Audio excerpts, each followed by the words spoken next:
काम ऊर्जा जीवन का मूल स्रोत है, क्योंकि इसके बिना सृष्टि असंभव है। निस्संदेह काम ऊर्जा सृष्टि को आगे बढ़ाते रहने का अनिवार्य माध्यम है, लेकिन यह जीवन का साध्य या अंतिम लक्ष्य नहीं है।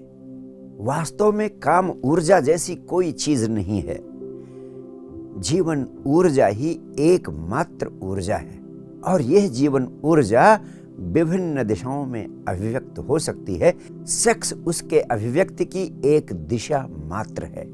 जीवन ऊर्जा वास्तव में तटस्थ है, निष्पक्ष है। शरीर के तल पर यह काम वासना बन जाती है, मानसिक तल पर अभिव्यक्त होने पर यह विज्ञान बन जाती है, साहित्य बन जाती है या और कुछ बन जाती है। भावनात्मक तल पर अभिव्यक्त होने पर यह प्रेम बन जाती है या घृणा बन जाती है।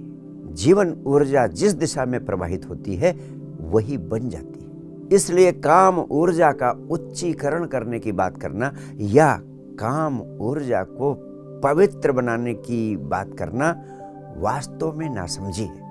There is nothing like sublimation of sex energy। वास्तविकता सिर्फ इतनी है कि जब जीवन ऊर्जा सेक्स के माध्यम से बाहर प्रवाहित होना बंद हो जाती है, जब सेक्स के माध्यम से जीवन ऊर्जा को बाहर बहने से रोक दिया जाता है, तब जीवन ऊर्जा भीतर की तरफ प्रवाहित होने लगती है। जब जीवन ऊर्जा भीतर की तरफ प्रवाहित होने लगती है, तब मूलाधार चक्र से ऊपर के चक्रों की तरफ होती हुई सहस्रार तक पहुंचती है, और इस अवस्था में जीवन ऊर्जा वास्तव में अस्तित्व की ऊर्जा के साथ एक लयता को उपलब्ध होती है। यही वास्तव में समाधि की अवस्था बन जाती है। इस प्रकार जब जीवन ऊर्जा ऊपर की तरफ प्रवाहित होती हुई सहस्रार के माध्यम से अस्तित्व के साथ एक लय हो जाती है, तब समाधि की अवस्था उपलब्ध होती है, परम आनंद की अवस्था उपलब्ध होती है। वही सच्चे अर्थों में एनलाइटनमेंट है, वही सच्चे अर्थों में बुद्धत्व को उपलब्ध होना है, आत्म साक्षात्कार को उपलब्ध होना है। मैं आपसे कहना चाहता हूं कि भारतवर्ष में तंत्र विज्ञान ने काम कृत्य को ध्यान बना लेने की अद्भुत प्रक्रिया निर्मित की है, जिससे व्यक्ति बुद्धत्व की अवस्था को, परम आनंद की अवस्था को उपलब्ध हो सकता है। और इस प्रक्रिया का मूल सूत्र है, सर्वप्रथम इस सत्य को स्वीकार कर लेना कि काम ऊर्जा हमारे जीवन का अनिवार्य अंग है। हम इसी के माध्यम से अस्तित्व में आए हैं और हम पूरी तरह इसी से निर्मित हैं। इसलिए काम कृत्य के प्रति सदैव सम्मान का भाव होना अनिवार्य है। काम कृत्य के प्रति मैत्री का भाव होना अनिवार्य है। अगर काम कृत्य के प्रति मैत्री का भाव नहीं होगा तो काम कृत्य को ध्यान बना पाना संभव नहीं हो सकता। दूसरा सूत्र है, काम कृत्य में होश पूर्वक प्रवेश करना है। यह होश पूर्वक प्रवेश करना ही सेक्स को गहरा से गहरा ध्यान बना सकता है। लेकिन हम काम के इतना वशीभूत हो जाते हैं कि काम कृत्य के क्षणों में होश को बनाए रख पाना अत्यंत कठिन है। लेकिन मैं आपसे कहना चाहता हूं कि यह असंभव बिल्कुल नहीं है। और यदि आप काम कृत्य में होश पूर्ण रहना सीख लेते हैं तो जिंदगी का कोई काम ऐसा नहीं है जिसको करते समय आप होश पूर्ण न रह सकें, क्योंकि जिंदगी का कोई भी काम इतना गहरे नहीं जाता है, इतना गहरे आपको नहीं ले जाता है जितना गहरे काम कृत्य में आप पहुंचते हैं। कोई भी कृत्य काम कृत्य जितना गहरा नहीं है। यदि आप सेक्स में होशपूर्ण रह सकते हैं तो मृत्यु के क्षणों में भी आप होशपूर्ण हो जाएंगे। दोनों ही कृत्य उतने ही अधिक गहरे हैं, दोनों एक ही बिंदु पर पहुंचाते हैं। इसलिए काम कृत्य में होश पूर्ण हो जाना आपके आध्यात्मिक साधना की सबसे महत्वपूर्ण उपलब्धि हो सकती है। इस संबंध में तीसरी महत्वपूर्ण बात आपसे कहना चाहता हूं। काम कृत्य मनुष्य और प्रकृति के बीच गहन संवाद की प्रक्रिया है, जिससे मनुष्य प्रकृति के साथ एक लयता की अवस्था को उपलब्ध होता है। वास्तव में काम कृत्य पुरुष का स्त्री के माध्यम से प्रकृति के साथ गहन संवाद है, और दूसरी तरफ स्त्री का पुरुष के माध्यम से प्रकृति के साथ गहन संवाद है। काम कृत्य के क्षणों में प्रकृति के साथ स्त्री और पुरुष दोनों को आत्यंतिक अंतरंगता का बोध होता है, आत्यंतिक अंतरंगता की अवस्था उपलब्ध होती है। उस समय आप ब्रह्मांडीय ऊर्जा के प्रवाह में होते हैं और अस्तित्व के साथ एक हो जाते हैं। स्त्री स्वयं में पूर्ण नहीं है, पुरुष भी स्वयं में पूर्ण नहीं है, दोनों ही उस परम पूर्ण के हिस्से हैं। लेकिन जब काम कृत्य में दोनों क्षणिक एकता को उपलब्ध होते हैं, तब अस्तित्व की अंतरंग प्रकृति के साथ एक लय हो जाते हैं। प्रकारांतर से अस्तित्व के साथ उनके तार जुड़ जाते हैं, या दूसरे शब्दों में कहें, इस अस्तित्व की परम ऊर्जा से एक होकर वह ताओ से, धम्म से एक हो जाते हैं। प्रकृति के साथ घटित होने वाली यह एक लयता एक नए व्यक्ति के जन्म का स्रोत बन जाती है।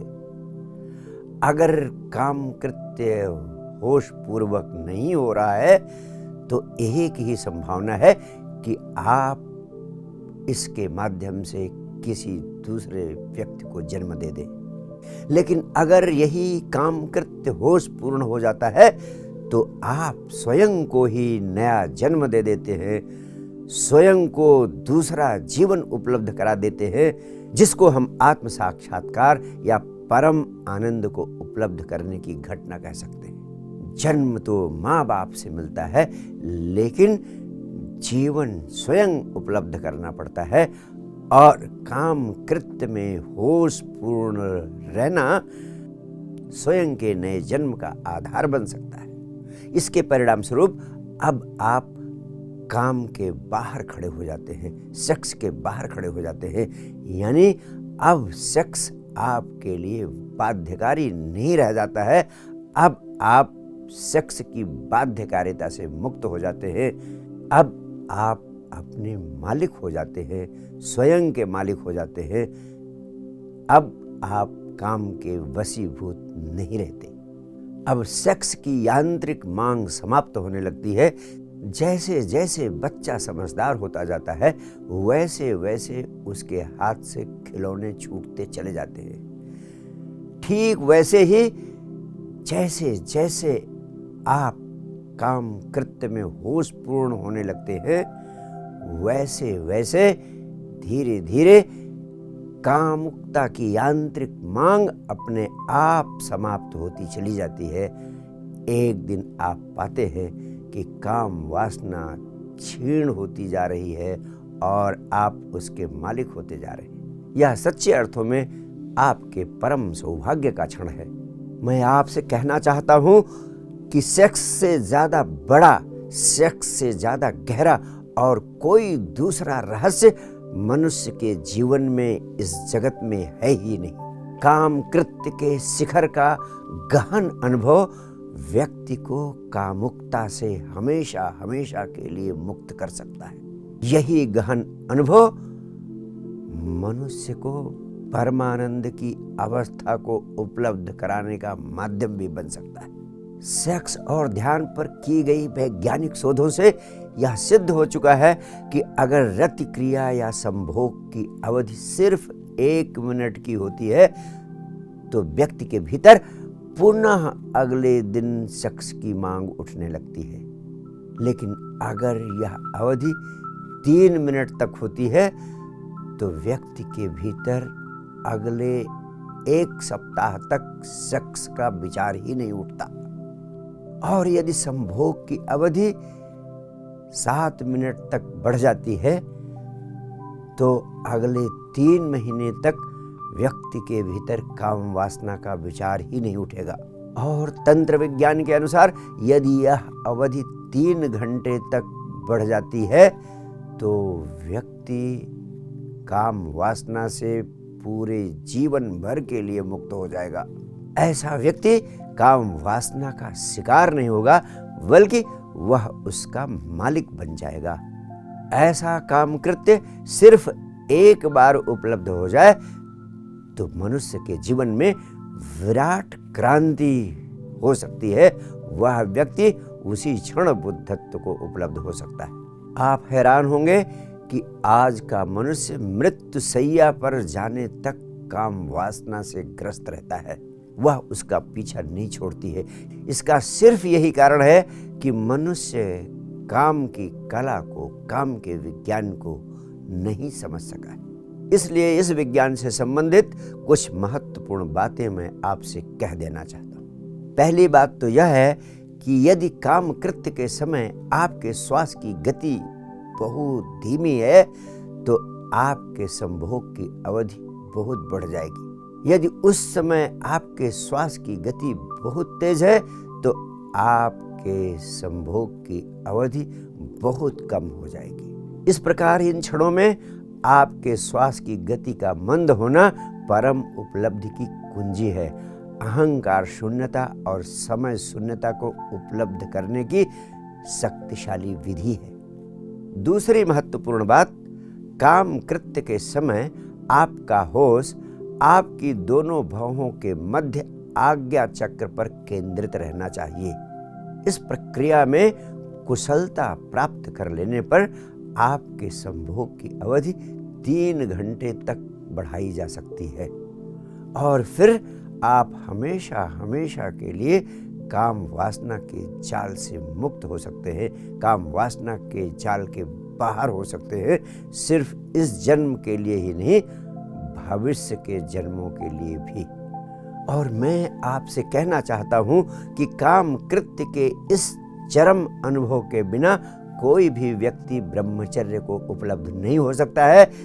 यह अनुभव चाहे पिछले जन्म का हो या इस जन्म का, इस अनुभव से गुजरे बिना ब्रह्मचर्य को उपलब्ध करने की चेष्टा करना बहुत बड़ी नासमझी होगी।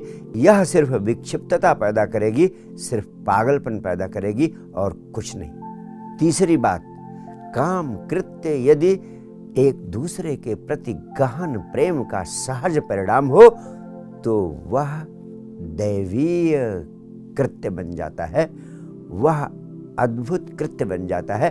उसमें वासना रह ही नहीं जाती, वह ध्यान बन जाता है। यदि आप किसी को सिर्फ इसलिए प्रेम करते हैं क्योंकि वह आपकी काम वासना को संतुष्ट करता है तो वास्तव में यह प्रेम है ही नहीं। लेकिन अगर आप किसी व्यक्ति को प्रेम करते हैं और उसके परिणाम स्वरूप काम कृत्य में प्रवेश करते हैं तो ऐसा काम कृत्य प्रेम की छाया की तरह आता है। वह अद्भुत सौंदर्य से भर जाता है और उसमें अलौकिकता की तरंग होती है। वह स्वतः ध्यान बनता चला जाता है। ज्यों-ज्यों उस व्यक्ति के प्रति आपका प्रेम और गहरा होता जाता है, त्यों-त्यों इन संबंधों में कामुकता क्षीण होती चली जाती है और जब प्रेम शिखर पर पहुंच जाता है तो काम वासना शून्य हो जाती है। वह प्रेम स्वयं में इतना तृप्तिदायी होता है कि फिर सेक्स की आवश्यकता ही नहीं प्रतीत होती, वह तो अर्थहीन हो जाता है। सेक्स पर आधारित काम कृत्य एक दूसरे के साथ होने का केवल क्षणिक भ्रम पैदा करता है और उसके तुरंत बाद अजीब अलगाव की स्थिति पैदा हो जाती है। इसका सिर्फ यही कारण है क्योंकि सेक्स तोड़ता है जबकि प्रेम जोड़ता है। यानी sex divides whereas love unites. यही कारण है कि हर वासनात्मक संबंध के बाद हमेशा निराशा, पछतावा और अतृप्ति का बोध होता है। अंत में आपसे कहना चाहूँगा कि तांत्रिक सेक्स को किसी तकनीक के रूप में प्रयोग करने की बात सोचे ही नहीं। जब आप तकनीक के रूप में सोचते हैं, इसका सीधा अर्थ है कि आप सेक्स को कंट्रोल करने की कोशिश कर रहे हैं। काम कृत्य को कंट्रोल करने की कोशिश करेंगे, उस पर नियंत्रण स्थापित करने की कोशिश करेंगे, तब आप निश्चित रूप से कर्ता बन जाएंगे, साक्षी नहीं रह जाएंगे। आप करने में लग जाएंगे और लगेगा कि आप कर रहे हैं, आपके करने से कुछ हो रहा है, और फिर आप साक्षी भाव में नहीं रह पाएंगे। तांत्रिक कृत्य में अकर्ता का होना अनिवार्य है, तभी आप साक्षी हो सकेंगे, अन्यथा नहीं। इसलिए कुछ भी कंट्रोल करने की कोशिश ना करें। सिर्फ जो स्वतः हो रहा है उसे होने दें। सिर्फ लेट गो का भाव बना रहे। यह कठिन है और इसी कारण काम कृत्य के शिखर का अनुभव अब मनुष्य को असंभव होता जा रहा है। याद रखें, सिर्फ स्खलित हो जाना काम कृत्य के शिखर को यानी ऑर्गेज्म को उपलब्ध हो जाना नहीं है। सिर्फ बच्चे पैदा कर देने से कोई काम कृत्य के शिखर के अनुभव को यानी ऑर्गेज्म को उपलब्ध नहीं हो जाता है। वह तो ऑर्गेज्म के अनुभव के बिना भी संभव है। ऑर्गेज्म में आपके संपूर्ण शरीर यानी बॉडी, माइंड और सोल का संलग्न हो जाना अनिवार्य है। आपका शरीर, आपके प्राण आपकी आत्मा के साथ स्पंदित होने लगते हैं। अस्तित्व आपके ऊपर कब्जा कर लेता है और आपके भीतर कंट्रोल करने वाला आपका ईगो बचता ही नहीं।